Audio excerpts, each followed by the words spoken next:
Assalamualaikum warahmatullahi wabarakatuh. Perkenalkan, saya Amirul Hanifah dari kelas 2D D3, jurusan Teknik Kimia, Prodi D3 Teknik Kimia, Politeknik Negeri Malang. Pada kesempatan kali ini, saya akan membahas tentang lembar kerja mahasiswa atau biasa disebut dengan LKM untuk praktikum pengendalian proses dengan modul respon hasil tuning sistem closed loop pada peralatan berpengendali dengan peralatan pengendali aras. Nah, pada LKM ini sudah diketahui data hasil pengamatan fungsi transfer, yaitu nilai KP sebesar 1,3325, kemudian nilai TO sama juga dengan nilai TOP, yaitu 1,3 menit, kemudian nilai TOD adalah 0 menit atau sama saja tidak ada. Nah, setelah kita ketahui data hasil pengamatan fungsi transfer, kemudian kita beranjak ke A1, yaitu tentukan nilai parameter pengendali untuk tuning menggunakan metode IMC. Nah, sebelum kita mengerjakan poin A1 ini, kita harus mengetahui dulu apa sih metode IMC itu dan bagaimana cara kita melengkapi tabel-tabel ini. Nah, kita simak dulu video penjelasan berikut.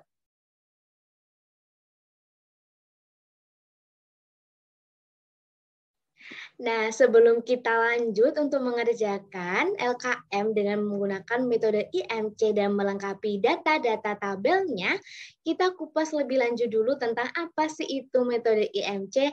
Mungkin dari kalian ada yang sudah paham betul, ada yang mungkin lupa sama sekali namun pernah tahu sebelumnya, bahkan mungkin ada yang belum tahu sama sekali. Nah, maka dari itu kita akan membahas tentang apa itu metode IMC. Nah, metode IMC, Internal Model Control, yaitu metode IMC diperkenalkan oleh Morari dan Zaviriau pada tahun 1989 dengan menggunakan pendekatan matematis atau empiris dari proses dengan datetime yang kecil maupun besar. Parameter yang harus ditentukan terlebih dahulu, yaitu ada KP, kemudian ada TOD, kemudian TOD-nya itu jika ada, kemudian ada TO-nya, kemudian ada TOC dengan rumus TOC sama dengan 0,5 dikali dalam kurung TO ditambah TOD. Nah, ini digunakan saat TOD-nya itu bernilai atau jika ada. Dan atau TOC sama dengan TO dibagi 3. Nah, ini digunakan saat TOD-nya itu tidak ada. Nah, kemudian kita akan membahas tentang tabel ini. Di bawah ada bentuk fungsi transfer, kemudian ada proportional gain atau KC, kemudian ada integral time atau TOI, dan derivative time atau TOD. Nah, bentuk fungsi transfer dalam tabel ini ada model PI, yaitu dengan bentuk fungsi transfer KP dibagi TOS plus 1, yaitu dengan rumus proportional gain atau KC, 1 dibagi KP dikalikan dengan TO dibagi TOC. Dengan integral time atau TI adalah TO-nya sendiri. Kemudian derivative time atau TOD-nya itu tidak ada. Oke, untuk bentuk fungsi transfer kedua dengan model PI, yaitu KP dikali dengan E pangkat min TO DS, kemudian dibagi dengan TO S plus 1. Dengan rumus proportional gain atau KC, yaitu 1 dibagi dengan KP, dikalikan TO ditambah TO D per 2, dibagi dengan TO C ditambah TO D per 2. Nah, untuk integral time-nya sendiri atau TI, yaitu dengan rumus TO ditambah TO D per 2, dan derivative time atau TOD-nya itu TO dikali TOD dibagi dengan 2 TO ditambah TOD. Nah, untuk model PID sendiri itu digunakan jika TOD-nya itu memiliki nilai atau jika ada. Nah, sekian penjelasan saya tentang model kontrol untuk IMC, Internal Model Control. Nah, setelah kita mengetahui tentang apa itu internal model control dan rumus-rumusnya, kita akan berlanjut untuk mengerjakan LKM dan melengkapi data-datanya. Oke, setelah kita mengetahui apa itu metode IMC, kita bisa melengkapi data-data di tabel poin A1. Yaitu kita hanya mencari PI-nya saja.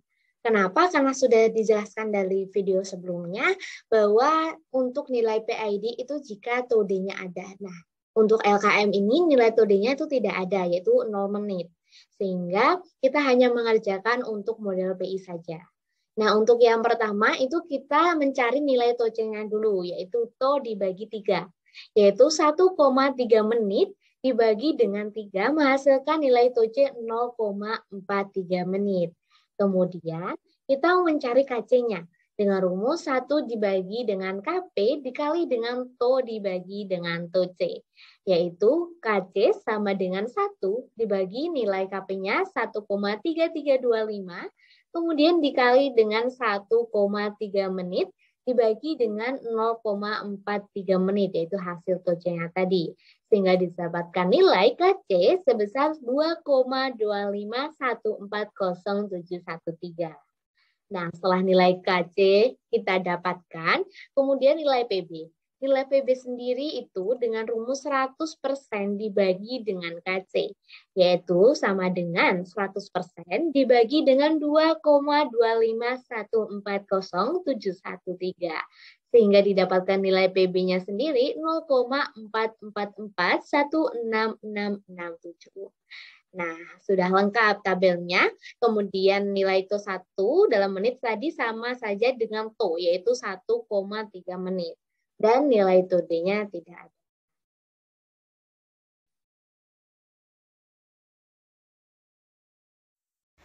Menganalisis parameter respon hasil tuning untuk model PI.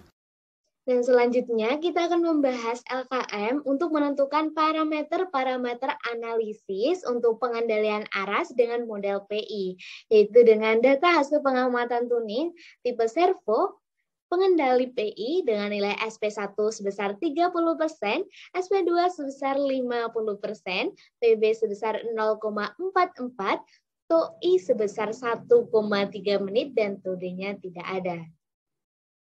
Dan berikut adalah data hasil pengamatan dalam bentuk tabel dengan data waktu dalam second dan persen PV.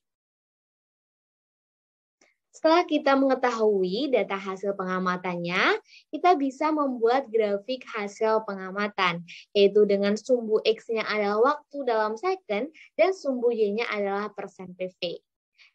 Setelah kita buat grafik hasil pengamatannya, kita bisa berlanjut ke poin A2, yaitu tentukan analisis parameter respon hasil tuning. Nah, seperti saat kita membahas video tentang penentuan analisis parameter respon hasil tuning untuk pengendali suhu, langkah pertama yang kita lakukan untuk pengendali aras ini sama, yaitu dengan membuat garis-garis, ada 3 garis, yaitu garis SP1, yaitu lurus dengan 30%, garis SP2 lurus dengan persen PV 50%, dan NA jika ada. Nah, kebetulan untuk pengendali PI, untuk pengendali aras ini, untuk model PI, untuk pengendali aras ini, itu ada nilai NA-nya. Yaitu dia berselisih sedikit dengan nilai SP2. Nah, setelah itu, kita ada parameter overshoot, ada decay ratio, ada peak time, ada rest time, ada response time, ada period of oscillation, dan offset. Nah, untuk menolak lupa, kita bahas secara singkat untuk A sampai G itu untuk apa sih pengertiannya itu?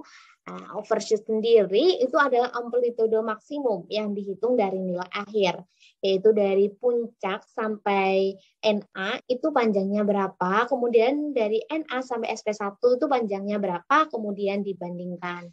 Sementara decay ratio itu adalah perbandingan amplitudo kedua dan pertama, yaitu amplitudo gelombang kedua dan pertama. Sedangkan peak time sendiri adalah waktu yang dibutuhkan untuk mencapai puncak gelombang 1. Sementara rest time waktu yang dibutuhkan untuk pertama kali menyentuh NA-nya, kemudian ada response time itu waktu yang dibutuhkan untuk steady state, kemudian ada period of oscillation, waktu yang dibutuhkan untuk mencapai 1 lembah dan 1 bukit, dan offset adalah selisih antara SP2 dan NA. Nah, untuk LKM pengendali aras ini dengan model PI untuk parameter overshoot, decay ratio, dan peak time, serta period of oscillation itu tidak ada. Karena apa? Karena acuan parameter yang saya sebutkan itu adalah dari gelombang 1. yang harus termasuk peak. Dengan syaratnya itu dikatakan peak jika gelombang satunya ini itu nilainya itu di atas NA-nya. Namun pada grafik ini itu gelombang satunya itu di bawah NA-nya. Jadi dia itu tidak dikatakan sebagai peak. Oleh karena itu, dalam menentukan analisis parameter respon hasil tuning pengendali aras, kita hanya menentukan rest time, kemudian respon time, dan offside. Nah, untuk rest time sendiri, untuk pengukuran ini saya gambarkan dengan garis putus-putus berwarna hijau. Kemudian saya tarik ke bawah. Nah, ini tadi adalah waktu yang pertama kali dibutuhkan gelombang untuk menyentuh nilai akhir. Nah, setelah saya tarik penggaris, saya ukur dengan penggaris, itu sebesar 5 cm waktu yang dibutuhkannya. Kemudian saya konversikan ke detik itu dengan cara saya bagi dengan pengukuran pada sumbu X-nya secara keseluruhan, itu didapatkan 17,3. Kemudian saya kali dengan waktu sumbu X secara keseluruhan, yaitu 1.200 detik. Nah, saya dapatkan data yaitu nilainya 346,82080092 dengan satuan detik. Kemudian untuk respon time, yaitu waktu dibutuhkan untuk steady state. Nah, ini saya gambarkan dengan garis putus-putus berwarna kuning. Nah, kemudian saya tarik ke bawah untuk mempermudah dalam pembacaan waktunya. Kemudian saya ukur dengan penggaris itu sekitar 7,3 cm.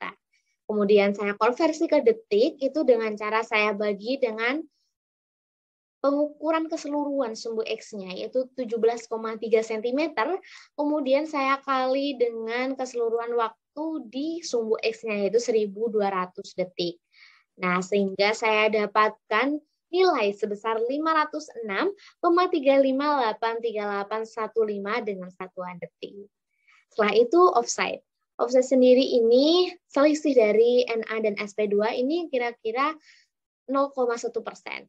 Karena selisihnya SP2NA dan ini NA-nya di atas dari SP2, maka bernilai minus, yaitu 0,1%.